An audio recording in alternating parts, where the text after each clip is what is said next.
مش انت القصة هو؟ باشمهندس هوبا لو سمحت. مش انت بتصلح الاكترونكس والهافر بورد والسكوترز؟ اوامرك، ده انت لو جبت لي طياره هصلحها. طيب تقدر تصلح الهافر بورد؟ طبعا. هو طب انت راكنه فين؟ اهو الهافر بورد اهو. ده الهافر ايه؟ ده الهافر بورد. ده العلم اتطور قوي ولا ايه؟ ايه العجله دي؟ كل ده مقاس؟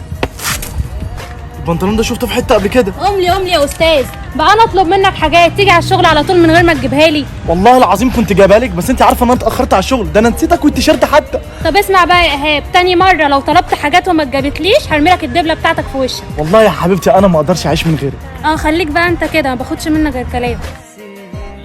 جنزير بارد قوي. بس يا ايهاب مش كل يوم اجي لك يا اسطى تشد لي على الجنزير، ما تشوف لي حل. معلش يا عبدو، اعذرني بس نفسيتي تعبانه اليومين دول. ليه بس؟ اتخانقت منك والله يا حاج بحر. عيب يا ولد. يا ابويا انت ايه اللي جابك هنا؟